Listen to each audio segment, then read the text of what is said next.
gospel train is turning the track, it's turning the track, this gospel train is turning the track, turning to the glory land. That's right, Chesley. This gospel train is chugging up to the glory land. And you know, it's not really just a joke. Well, it's not like a joke really, but it's not really. It's just the way we like to talk about. We think, you know, we like trains, and so we just kind of can think about that. And it's not really hinting to. We just know, just live for Jesus, love Him and serve Him all the days of our life. And Chesley, we have a story today talking about standing alone and winning. You know, a partner. Well, you know, Chesley, sometimes when it comes to something hard and you say there's something we need to do and it's the right thing to do, you've got some chickens, all right, you've got some that might be like chickens, and they say, well, I just want to go with the crowd. You know, if it's not the right thing to do, you don't do it. That's right, Chesley.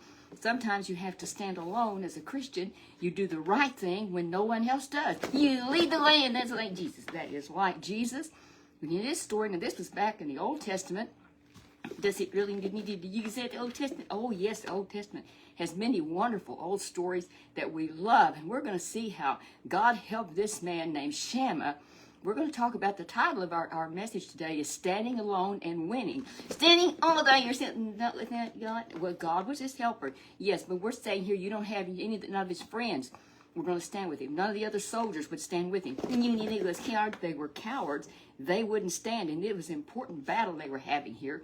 Standing alone and winning. This is from 2 Samuel chapter 23 in just two little verses, 11 and 12.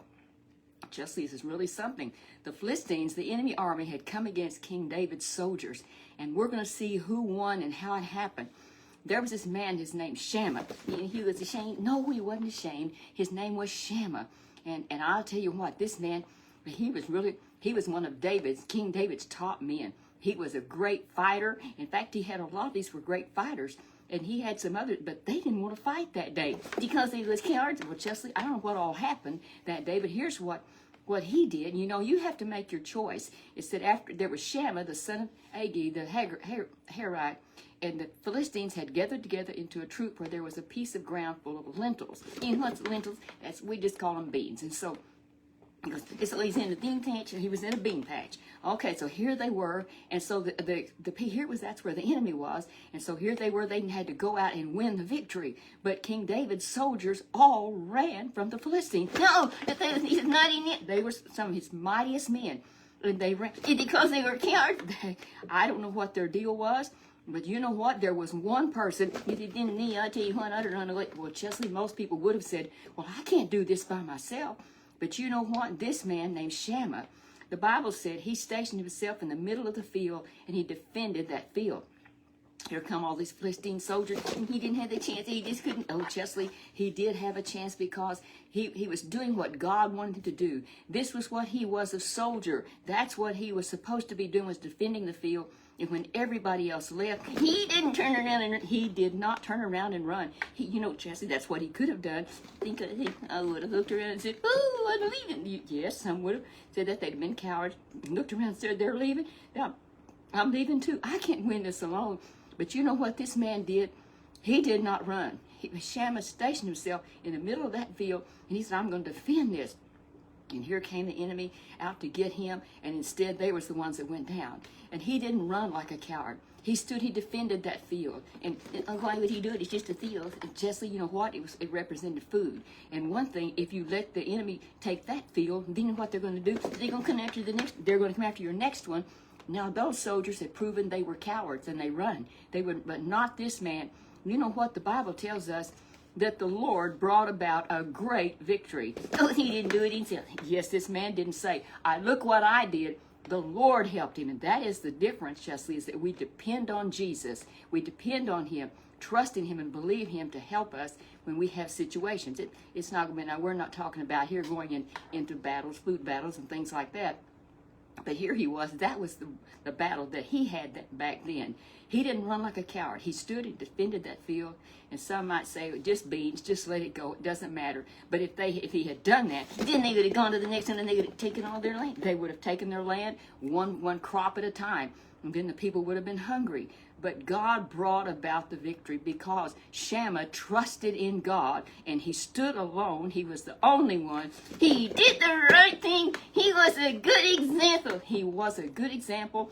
And so it says to us today, like in school, if several want to do the wrong thing and you stand for right, He will reward you. He will bless you for doing that. And especially those that say, I'm just going to go with the crowd and I want everybody to like me.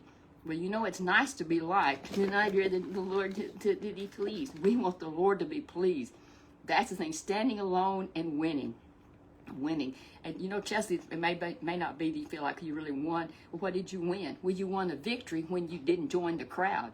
When they wanted to do wrong, when you stood and did the right thing, because that's what Jesus would do. That is what Jesus would do, and we want to be like Jesus.